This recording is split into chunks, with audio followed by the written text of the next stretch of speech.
Ebedi kalma söz verek. Ne olur olsun bize korku yok, uçmağı birge öğrenek. Elimden tut bek gedek, ebedi kalma söz verek. Ne olur olsun bize korku yok, uçmağı birge öğrenek. Kalbimde bir ad var, kainatta güneş kimi. Yaşadır məni uğruna, soyuda ocaq kimi. Hisidir məni nəfəsin, yorulanda huzur kimi. Ne çətin olsa yolumuzda, dağıdaram tufan kimi. Önümüzde bir yol var, çok uzun bu hayat kimi.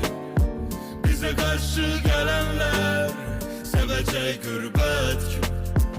Korku olsa canımda, kucağım evin kimi. Bize karşı gelenler